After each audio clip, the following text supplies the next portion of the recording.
Good morning. My name is Eli Howes. Can you please tell me your full name? Good morning. I'm Shruti Chaudhary. And what should I call you? You can call me Shruti. Okay, Shruti, in this first part, I'd like to ask you some questions about yourself. Let's talk about the area you live in. Do you like the area that you live in now? For the most part, I quite like where I live. Yeah. And do you think the area that you live in now is suitable for people of all ages?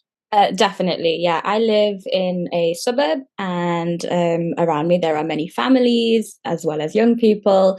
So, yeah, there's quite a mix of people here. And you could say there's even a lot to do as well. How has your area changed in recent years? When I was younger, there really wasn't much for anyone to do at the time.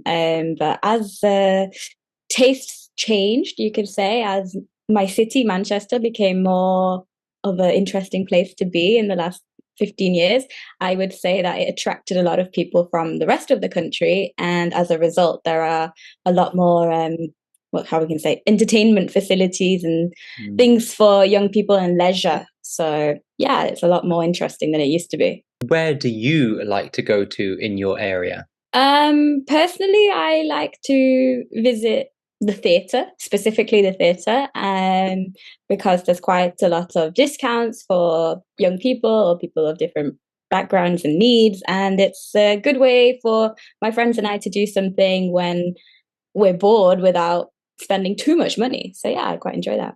When you were a child, could you stay focused in class?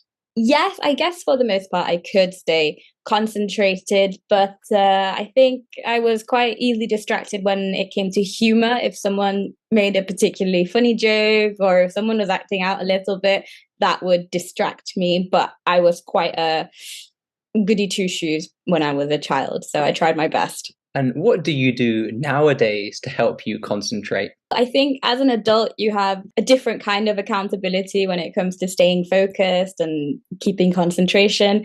I try and take regular breaks. I try and keep my diet quite healthy, and overall, yeah, I found that doing a lot of exercise and things like keeps my mind calm for the rest of the day. And when is it that you need to stay focused? I suppose when I am preparing for my job, when I need to plan things for my students, or even when I am studying something myself and have no one else to tell me that I need to stay focused. So it's all about staying responsible. Let's move on. Let's talk about friends. How important are friends to you? Friends are definitely very important in my life. They are a crucial part of my, you could say, weekly routine. Most of the time, I like to spend time with friends and go out and just sort of forget about any stresses of the day. And yeah, I find that without friends, I would probably struggle quite a lot. But it doesn't mean you have to stay in touch with them all the time. Just knowing that they're there counts for quite a lot. Where do you often meet up with your friends?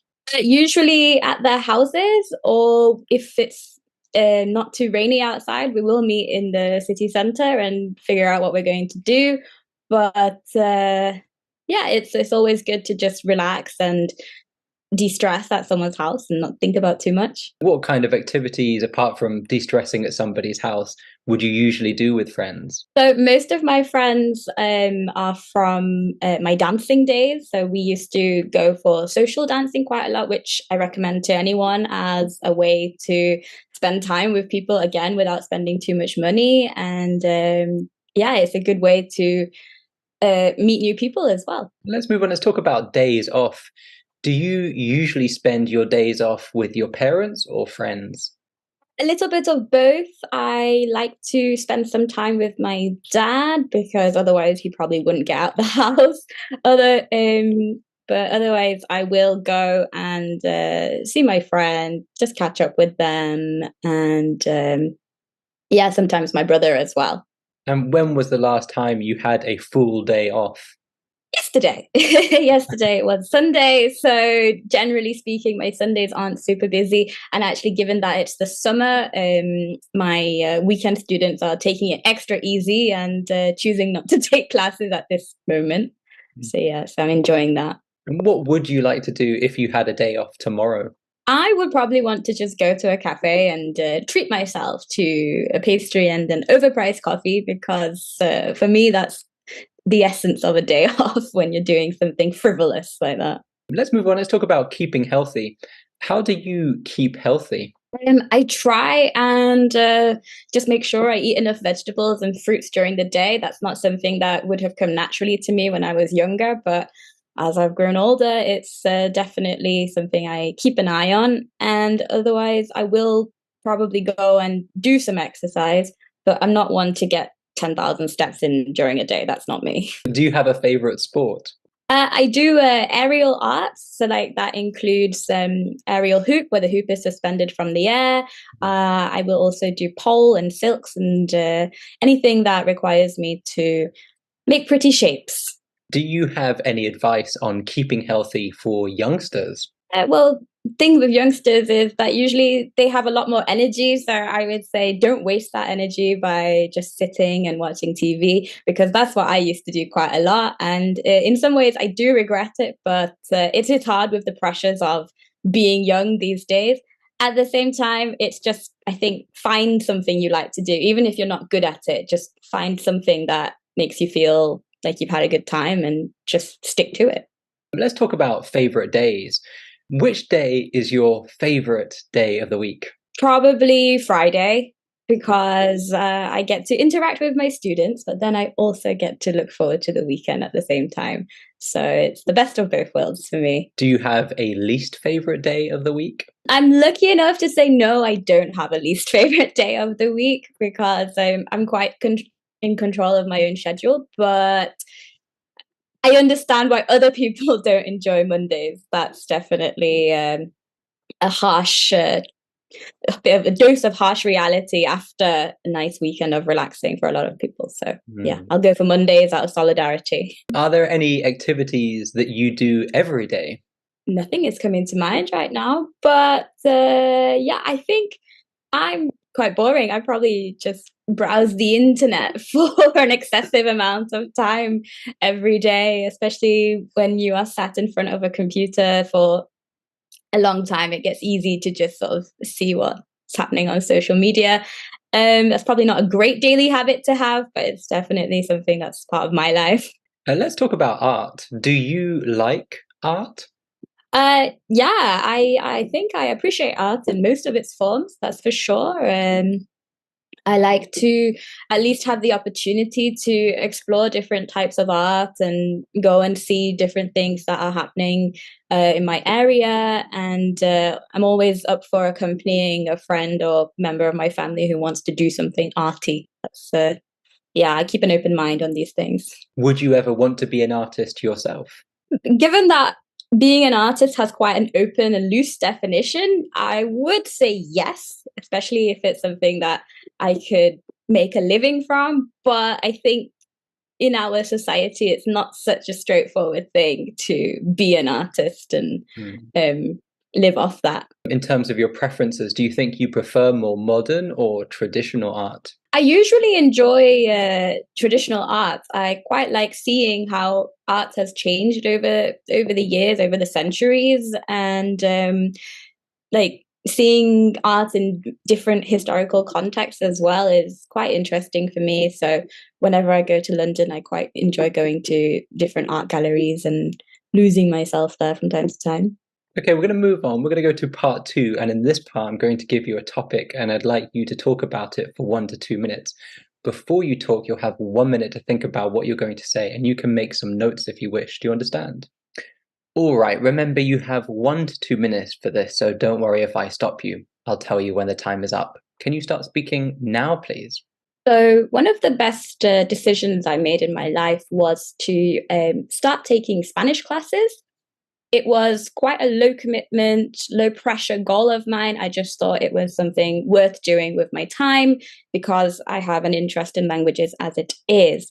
This was probably around 2017, so there wasn't much happening in my life at that time, to be honest. And I thought I'll just find myself a Spanish teacher. Initially, I'd wanted to take a course, but due to some admin problems, it didn't happen. I ended up finding a teacher online of all places, and she seemed quite interesting, quite different, and I just thought, okay, I will see how it goes with her. And actually, we are still taking classes, or I'm taking classes with her quite regularly. Um, oof. Yeah, so it wasn't meant to be something that I was going to do forever, but as a result of this particular relationship, it's carried on. And because of that decision, I was able to go and live in Spain without worrying too much about getting round or meeting new people, because I thought I have a baseline, I have a security blanket of sorts. I can make sure that I will be okay if because I can communicate with the people around me.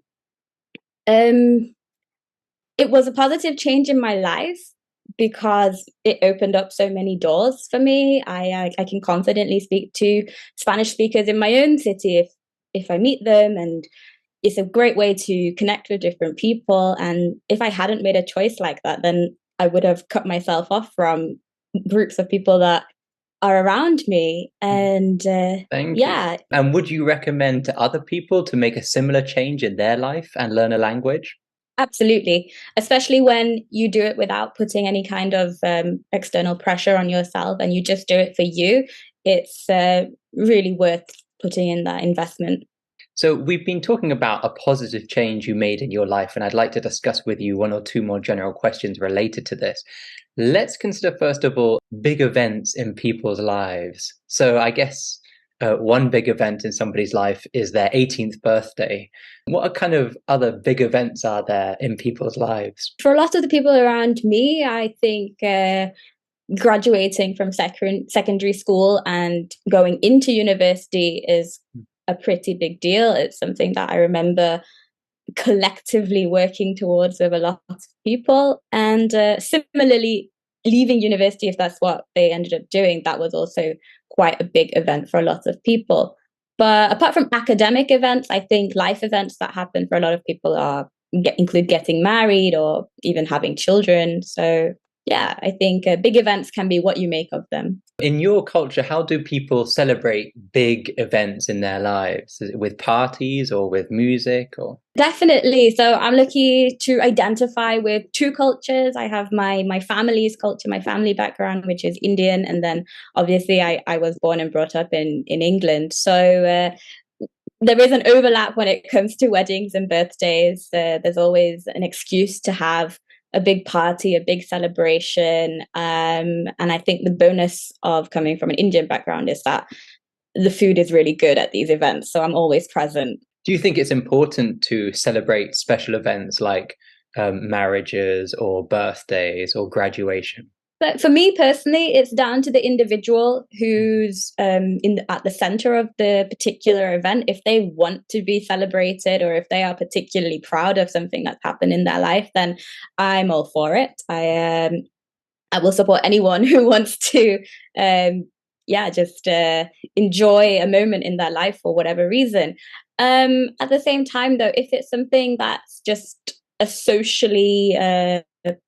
socially conditioned thing or something that like family pressure has brought about, then it's not so interesting to me. It's not so appealing. Why do you think it is that there's some people, for example, if we take weddings, that like to have huge, lavish weddings where there's so many people invited, lots of special food and events during the wedding, and then there's other people that like a lot more of a low-key option.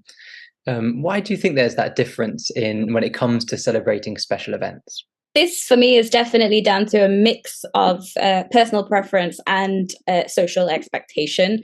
If I think to the Indian culture side of me, it's definitely expected that you have a big celebration, invite as many people as possible, and make sure you show society that this wedding is happening, because it's still to do with the social context of two families coming together. So there's an impression that needs to be made. At the same time, there are plenty of people who like having smaller ceremonies and eloping even. And I think that happens just if they want to keep their circle smaller and they want to keep intimate moments to themselves. So yeah, I can see both perspectives. Let's move on. Let's talk a bit about habits and routine. What kind of positive habits do you think people have in their daily lives? I really admire the types of people who can wake up in the morning and go for a run. That's absolutely not something I can see myself doing. However, people who have that discipline to maintain like some sort of exercise routine or just keep themselves physically active, that's for me a positive habit that a person can maintain. And do you think there are any habits that we perceive as being negative habits or negative traits? Uh, I would say excessive browsing of the internet if I'm looking at my own not so great habits. Mhm. There's always something better that you could be doing with your time, and wasting it in such a way, or doom scrolling as it's known as these days, it's not the best. At the same time, there are worse things that a person can be doing. So again, I'm not putting too much judgment out there. What do you think people can do if they have a habit that they want to change, or they do something that they don't really enjoy and they want to replace it with something that they do find slightly more enjoyable or productive? I believe it's about taking small steps and making incremental changes. For a lot of people, it's hard to just decide to make a lifestyle change and just do it. It's definitely possible. There are people who need that kind of approach to making changes in their lives. But for a lot of people I know, and again, personal experience, it's about taking it slowly and just making small changes in your life as time goes by, and then seeing a result at the end of a few weeks or a few months even. All right, thank you very much. That is the end of the speaking test.